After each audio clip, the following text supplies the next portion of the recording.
오늘 우리에게 주신 하나님 말씀은 요한복음 7장 37절에서 52절까지의 말씀입니다. 신약성경 156면에 있습니다. 요한복음 7장 37절에서 52절까지 말씀을 한 목소리로 봉독하겠습니다. 요한복음 7장 37절로 52절 말씀입니다. 함께 봉독합니다. 시작. 명절 끝날 곧 큰 날에 예수께서 서서 외쳐 이르시되 누구든지 목마르거든 내게로 와서 마시라.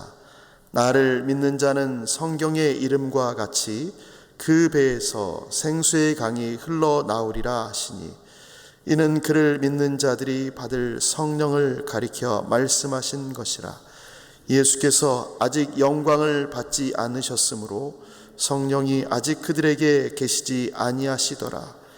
이 말씀을 들은 무리 중에서 어떤 사람은 이 사람이 참으로 그 선지자라 하며 어떤 사람은 그리스도라 하며 어떤 이들은 그리스도가 어찌 갈릴리에서 나오겠느냐.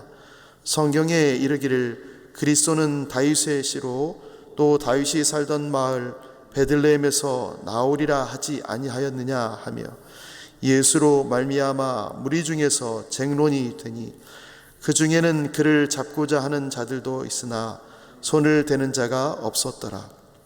아랫사람들이 대제사장들과 바리새인들에게로 오니 그들이 묻되 어찌하여 잡아오지 아니하였느냐.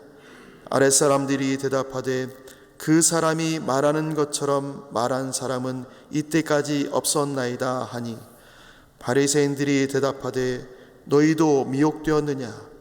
당국자들이나 바리새인 중에 그를 믿는 자가 있느냐. 율법을 알지 못하는 이 무리는 저주를 받은 자로다.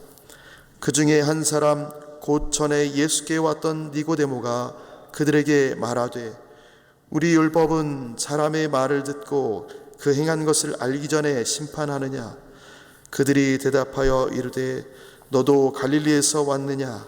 찾아보라. 갈릴리에서는 선지자가 나지 못하느니라 하였더라. 아멘. 유대인의 명절인 초막절 중간에 예수님께서 예루살렘에 올라가셔서 성전에 올라가셔서 가르치기를 시작하셨습니다. 그리고 그 명절이 끝날 쯤에 유대인들은 놀랍게 여겼는데 그 명절 마지막 날에 그 놀람이 절정에 이르게 됩니다. 초막절에 이 유대인들은 초막을 짓고 그 안에서 거주하지만 제사장들은 매일 실로암에 있는 물을 금 항아리에 가져다가 길어다가 붓는 그런 의식을 행합니다. 흥겨운 나팔 소리를 울리면서 성전 제단 서편에 붓기 시작합니다. 이것은 광야에서 하나님께서 물을 공급하여 생명을 보존하신 것처럼 이 성전에서 물이 끊임없이 흘러나와서 그 한 해의 농사를 풍족하게 풍성하게 또한 풍년이 이루어지기를 바라는 마음으로 행하는 물의 의식입니다. 그렇게 일주일을 초막절을 보내고 8일째 되는 날은 성회로 모입니다. 거룩하게 같이 다 모여서 자기들끼리 하나님께 예배하는 날입니다. 초막절 절기를 지킨 후에 예수님께서 말씀하십니다. 누구든지 목마르거든 내게로 와서 마시라. 나를 믿는 자는 성경의 이름과 같이 그 배에서 생수의 강이 흘러나오리라. 이렇게 외치셨습니다. 물의 의식이 끝났는데 예수님께서 이 말씀을 하신 것입니다. 예수님은 구약 성경에 성전에서 넘쳐 흐를 것이라고 예언된 그 물이 성전 자체인 예수님 안에서 생수의 강으로 흘러나올 것을 선언하십니다. 초막절 절기를 지키면서 여러분들은 아마 이 성전의 물이 넘쳐 흐름같이 이 성전에서 흘러나오는 물로 말미암아 살 거라고 생각하지만 나는 여러분에게 말하기를 목마르면 내게로 와야 됩니다. 그러면 여러분의 뱃속에서 생수의 강이 흘러나오게 될 것입니다. 이렇게 말씀하신 것입니다. 그 배에서 생수의 강이 흘러나오리라. 이 말씀은 사마리아 여인에게 이미 약속하신 내용입니다. 그리고 예수님은 이 얘기를 다시 한번 언급하신 것이지요. 요한은 이 이야기를 그 다음에 이렇게 했습니다. 이는 그를 믿는 자들이 받을 성령을 가리켜 말씀하신 것이다. 성령이 오심을 소개합니다. 영원히 목마르지 않게 하는 그 물은 마시는 이의 속에서 솟아나는 영생의 샘이 됩니다. 십자가와 부활을 거치고 승천하여서 영광을 받으신 후에 성령님을 보내셔서 영생을 누리게 하신다라는 약속입니다. 육신의 물이 아니라 예수님이 영생의 물이 되어서 영원한 나라를 맛보게 하신다는 이야기입니다. 그 이야기를 예수님께서 하셨는데 이 약속을 들은 무리들의 반응이 어떻습니까? 무리의 반응이 다양하게 나타나는데 어떤 사람들은 이 사람이 참으로 그 선지자라, 또 어떤 사람은 이렇게 말합니다. 그리스도라. 바리새인들은 이미 세례 요한에게 저 사람이 그 선지자인가? 라고 물었습니다. 또 빌립도 예수님을 모세가 율법에 기록하였고 여러 선지자가 기록한 그 이라고 이야기했습니다. 오병이어의 표적을 본 사람들은 뭐라고 말했습니까? 예수님은 세상에 오실 그 선지자다. 어떤 사람들은 예수님의 선지자, 그리스도, 메시아로 인정합니다. 그렇게 고백합니다. 그런데 어떤 이들이 이렇게 말합니다. 그리스도가 어찌 갈릴리에서 나오겠느냐? 출생지 때문에 받아들이지 못합니다. 갈릴리라는 동네는 거기서 선지자가 나올 수가 없다는 겁니다. 유대인이 기다리는 메시아는 다윗의 혈통으로 오셔야 되고 다윗의 혈통으로서 베들레헴에서 나셔야 된다는데 이 예수님은 갈릴리 사람이라 라고 말하는 것입니다. 예수님이 베들레헴에서 태어났다는 것을 이 사람들이 모르는 거죠. 예수님의 출생지가 베들레헴이라는 사실을 모르면서 자신들이 알고 있는 이 얄팍한 지식, 성경의 내용을 가지고 오해하면서 예수님을 받아들이지 못하는 것입니다. 이 시대를 살아가는 사람들도 예수님을 어떻게 생각합니까? 잘 알지 못하는데, 교회에서 말하는 예수님을 잘 알지 못하는데 내가 아는 지식으로 그분은 옛날에 살던 괜찮은 사람이야, 우리가 말하는 성인 중에 한 명이야. 그런데 그런 모습이 또 우리를 통하여 때로는 예수님이 부정적으로 나타나고 있지는 않는지 우리는 한번 돌아볼 필요가 있습니다. 예수님의 실상을 제대로 모르니까 받아들이지 못하는 거지요. 우리가 전하지 않으니까, 바로 전하지 않으니까 알지 못하는 것입니다.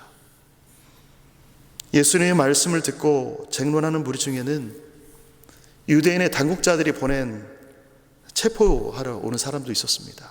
그럼에도 불구하고 그 사람들은 예수님께 손을 대지 못합니다. 그 쟁론하는 속에서 아무것도 하지 못하고 있습니다. 그리고 그들이 체포하라는 명령을 포기하고 돌아갔을 때에 대제사장들과 바리새인들이 이렇게 질책합니다.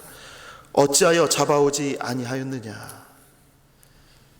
그냥 묻는 말이 아니라 질책하는 겁니다.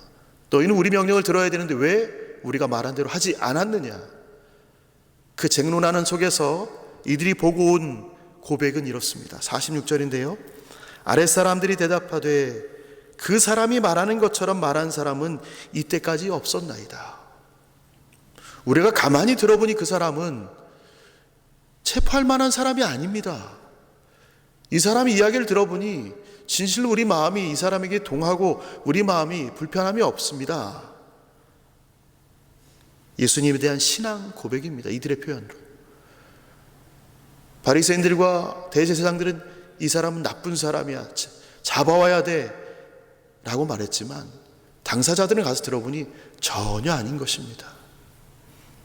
이 말을 들은, 이 대답을 들은 바리새인들은 분노했습니다.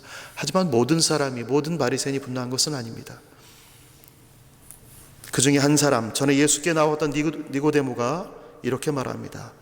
우리 율법은 사람의 말을 듣고 그 행한 것을 알기 전에 심판하느냐?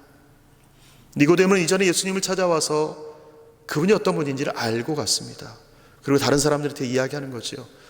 이분이 어떤 말씀을 하셨는지 생각해 봐야 되지 않겠느냐? 율법의 가르침을 들어봐야 되지 않겠느냐? 이 예수라는 사람이 했던 행적을 조사해 봐야 되지 않겠느냐? 아무것도 우리가 듣지 않고 우리가 확인하지 않고 들려온 소문으로 이렇게 하는 것이 마땅하냐라고 지적한 것입니다. 그럼에도 사내들인 공회원들은 예수님의 출생지를 제대로 알지 못하면서 갈릴리 출신이다, 그러고 모든 사실을 덮어버립니다. 백성들은 그가 다른 사람입니다 라고 증언한 것입니다. 우리가 잡을 만한 일이 없습니다 라고 증언했습니다. 그러나 이들은 무시했습니다. 오히려 그들을 율법을 모르는 저주받은 사람이다, 너희가 율법 모르니 저주받은 말을 하고 있다 라고 말했습니다. 그들은 결국 예수님을 자기 생각, 자기 결정, 자기 판단으로 십자가에 못 박을 자들입니다. 직접 예수님을 만나서 들어보지 않고 가르침을 받지 않고 생각해 보지 않고 내가 들어보니, 소문을 들어보니 이 사람은 우리에게 위협이 되는 사람이야, 우리에게 득이 되지 않는 사람이야. 그들이야말로 율법을 모르는 자들입니다. 무리 중에 일부와 대제사장들과 바리새인들은 자신들이 얼마나 목마른 자인지 알지 못했습니다. 나는 충분히 목마르지 않고 물이 넉넉하게 나게 있다라고 생각한 것입니다. 예수님의 출생지에 대한 오해와 말씀에 대한 무지가 진리를 가로막는 방해물이 되고 있는 것을 이들이 모르고 있는 것입니다. 지금도 여전히 목마른지 모르고 살아가는 이들이 있습니다. 내가 가지고 있는 경험과 내가 가지고 있는 지식과 내 삶의 주변에 있는 많은 사람들, 관계 맺는 많은 사람들을 통하여서 내가 가지고 있는 물질적인 것을 통하여서 여전히 목마르지 않은 것처럼 살아가고 있는 사람들이 있습니다. 그런데 놀라운 것은 그들이 어느 때인가 한 번씩 느낀다는 거죠.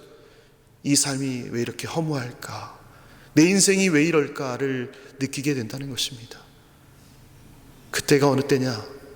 예수님에 대한 진리를 탐구하기 시작할 때인데 그들이 예수님을 들어본 적이 없다면 탐구하지 않을 것입니다. 알아가지 않을 것입니다.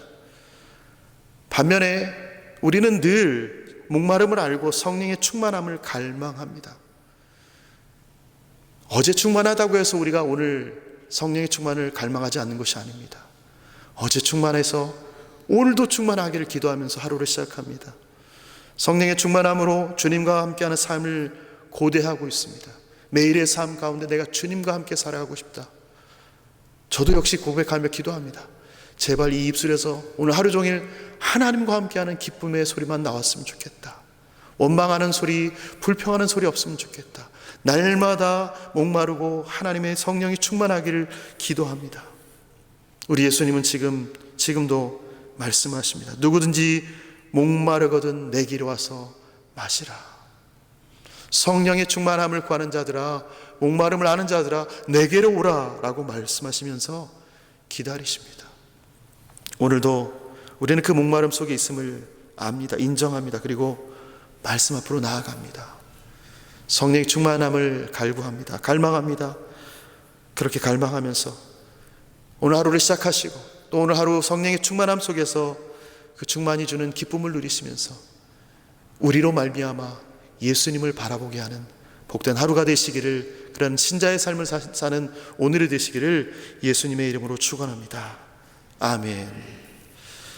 하나님, 오늘도 우리에게 말씀하여 주시니 감사합니다. 많은 사람들이 목말라 하는데 그 목마름을 알지 못하고 살아가는 이들이 있으며 또 어떤 이들은 그 목마름 때문에 성령의 충만함을 갈망하며 주 앞에 나오는 이들이 있습니다. 여전히 이 땅에 목마른 자들 많은 이 세상에서 우리는 그 목마름을 인정하고 주 앞에 나아갑니다. 오늘도 우리의 목마름을 해결해 주시되 성령의 충만함으로 해결해 주셔서 우리로 말미암아 여전히 목말라하는 이들에게 예수님을 나누며 보여줄 수 있는 하루가 될 수 있도록 우리를 사용하여 주옵소서. 누구든지 목마르거든 내게로 와서 마시라고 하신 그 초대 앞에 우리가 먼저 서고 여전히 목말라하는 이들을 초대하며 섬기는 신자의 삶을 살아가도록 인도하여 주옵소서. 감사드리며 예수님의 이름으로 기도합니다. 아멘.